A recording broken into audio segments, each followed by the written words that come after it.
boy.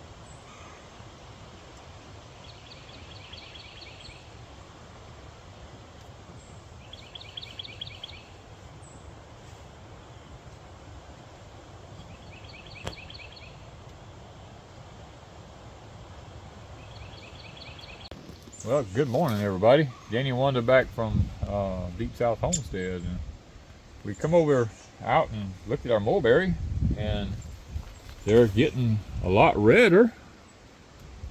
So not going to be very long before they actually, I mean, look at them. Look up in that tree. Whoo, man.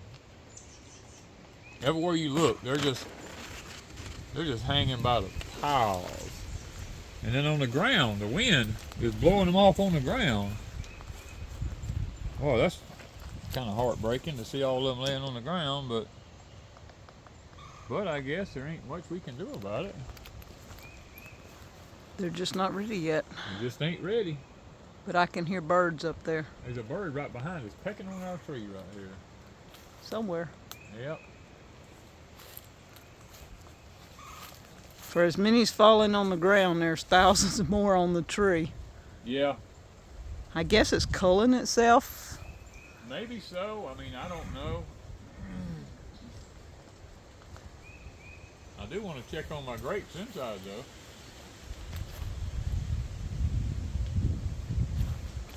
Man, I mean, they're in there by the thousands upon thousands hanging up in here. They're getting close. Look at that one. Yeah, it's starting to make that turn. So we've got probably by we got some weather coming in next week. I bet. Oh, it's just disheartening. It might blow them off. The wind, because these do not hang very. I mean, you can just about touch them and they'll come. Well, until they get ready. You see them on the ground down here. They're just about 100 on the ground. And they're not ready. No, I mean all down in the water, where the water's supposed to be at down here. You know, what I mean, they're everywhere. Man, breaks your heart, but like you said, I guess the tree just prunes itself. And that cold, we had 30-degree temperature for like 5 or 6 hours. That could have played a part in it. Yeah. Those could have been the ones that was at the very top where the cold was at, and they just fell down through here. True. You know? That's probably we always lose quite a few that way, and if the wind gets up, these things will fall off if they're close to ready and not quite turned, and that's what some of these look like. There's so many on it. I feel dwarfed by it. When I planted it, it was just a little bitty tree. It's gorgeous. Tater draws is coming on. Yeah, we're gonna have sweet taters. They're not real thick, but they're starting. They're starting to come up. Yeah, doing good now. I planted a whole row of them across there. And look at our freedom blackberries. Yeah, the blackberries are actually popping on out a little bit. Oh, we got nicer berries here. Look at that. Look how they done. Yeah. Yeah, these are starting to come on good. Yeah, all of them are now making berries. The blooms have actually formed into a berry now. Yeah, lots of them on here, up in here. There's berries all over the place. Look at this. Look at that. The wind's blowing through here, and the grapes are still hadn't formed quite just yet, but they're getting there. They're everywhere on this, so that's awesome. We got a lot of new growth up here too. Yeah, it's coming so look how far it likes reaching each other. Now these are a lot further along. Look at this. Look at those are actually hanging in the tags like grapes are supposed to hang. Yeah, but you only like what? 4 foot. 3, 4 foot? About 4 foot, and they'll touch. Isn't that awesome? That is. Oh, that's awesome. And it's almost over here to reach the blackberries. Yep.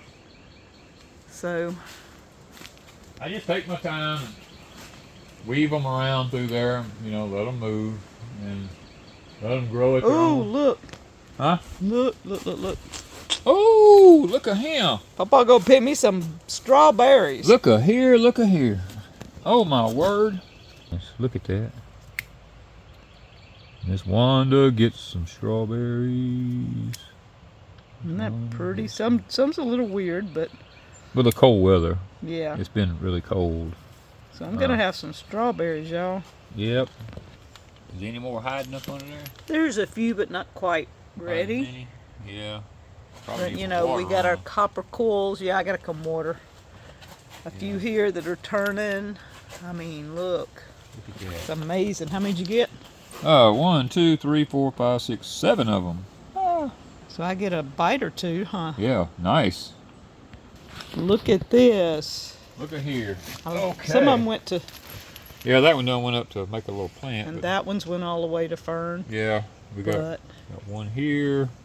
that one's fixing too. If you You just pull it wherever they snap at. We're gonna lay them across it. That one. That one. Ooh. That one.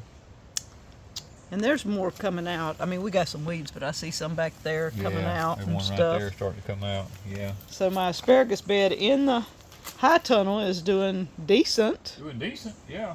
I mean, they're not giant, but that's probably my fault because I haven't fertilized them. But Look at that. strawberries and asparagus, what a meal. What a meal there now. That's a kind of a weird combination, but I'll eat them at different times. that's it. Well, this is our horseradish. Guys, we do nothing to this stuff. I mean, horseradish is very invasive. I mean, we hardly ever even water it because we started watering it and it started dying, so we quit.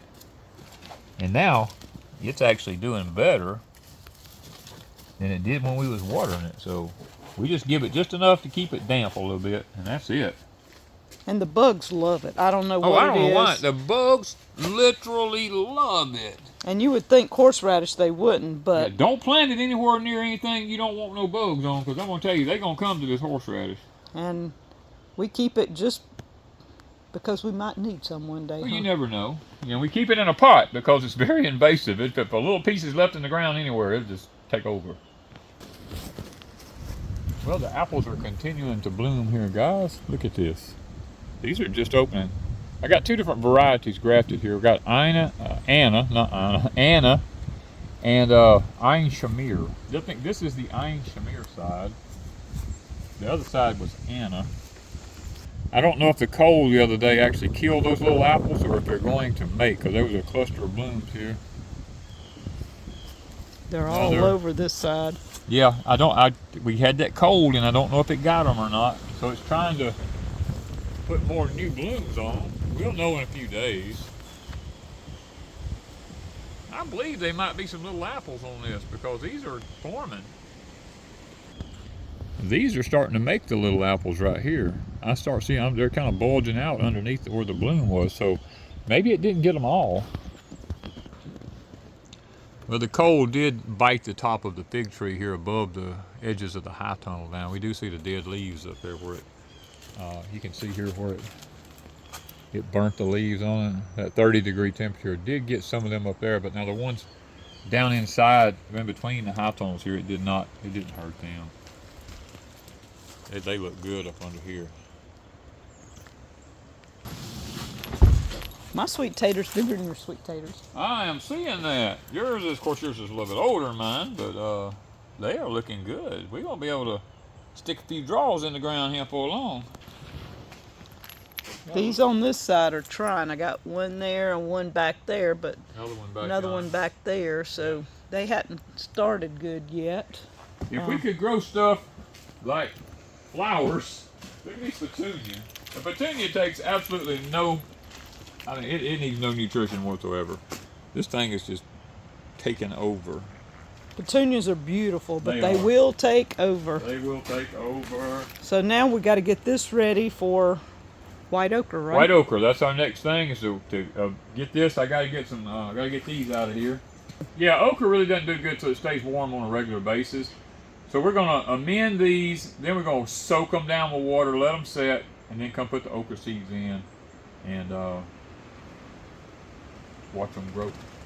Oh, Miss Wanda's got some spinach over here. Look at that. Ooh, got her little electroculture right there. We're going to harvest some of this and take with us because this thing's been in here since fall. Oh gosh, it's been there, yeah, for months and months, and some of the leaves have already been taken off of it. Yeah, so it just keeps making. I'm going to take some off today. Well, Miss Wanda went through the weedy old carrot bed we had, and they must have been some seed left from last season that came up. And she found a few carrots there that we can add to whatever we're going to eat a little bit later on. But it's a little bit of a haul. You know, we got some spinach and some strawberries, asparagus, and a few carrots. You know, I mean, that's what it's all about. Just eating daily, yeah. That's what we're going to do is eat daily right now. Well, that's been our whole goal, if y'all stayed with us, is to 365 days out of a year to be able to go outside and eat something somewhere at any given time. Well, after the freeze, we look in here. I always shake them. They still sticking on there. We got little blueberries. This is one of our smaller trees. This one is still blooming. It's a different variety. It's still blooming a little bit, but it's got the blueberries on it. The wind's blowing so hard, so it's still got the blueberries on. They didn't die. Ooh, it's the bumblebees in here. Boy, they in here. Yeah. Look at them hanging. The Alapahas are a heavy producer. They're a heavy producer in just big bunches. Yeah, look at that. Man, the tops have already, they bloomed out first. If I can get it down here without the wind, it's blowing so hard. You can see the tops. This is where it's all twisted up there. There we go. There's a lot of good berries up in the tops of it there. And the freeze doesn't seem, I mean, if you bump it. Freeze didn't seem to hurt them. A few blooms falling off, but no berries. Yeah, no berries, that's good. And all these trees. I mean, these all done really, really good down through here. I mean, these and then you've got all your clover. Oh, look at the clovers. And weeds and whatever else, but the I can't clover's cut it coming. I want the clover to go. I just let it go. I mean, it'll get waist deep out here with weeds and everything else, but that's okay. The clover will outgrow it in a few days. When the clover comes up, it gets really red topped and thick, and when the clover gets ready to die, I will mow it and mulch it back to the trees. And by that time, the berries will be forming really, really good, and look, it just Cadillacs. I mean, over here, it's really growing deep. This is our deepest spot always, right? And you see how the leaves, we have our land laid out here where the water comes down through here off of the tops of the hills, and it brings with it all these leaves and stuff like this. Now, occasionally we'll get a stick or something in here we'll have to pick up, but the leaves like this around these blueberries, oh, they are fantastic mulch. Now, it looks bright green and pretty here right now, and you'll see all these leaves like this. They're in here everywhere.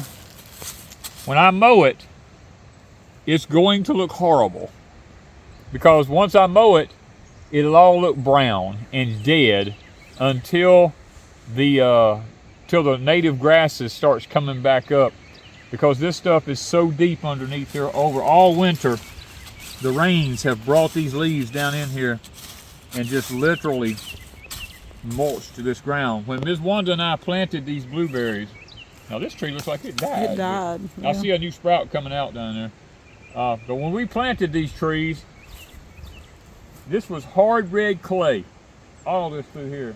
You can see where I cut the bank down behind it there. It was nothing but hard red clay, and I had to take my auger on the tractor and auger the holes in the ground to plant the blueberries. And we didn't think they would ever live, but they have come out. And actually, this side is better than the other side, and this is the side. This side had the topsoil. Yeah. Because this was a hillside going down. This was still in the native soil. This was just red clay. Now, the reason this tree is dead is because last year we had such a bad drought that the drought actually was what killed this tree. I'll come in and saw it off at the ground, but we have new growth coming out because it didn't kill the roots on it. Yeah. But the new growth will come out and it'll actually grow back. This tree right here is a wild blueberry. We have a couple of these trees on our property.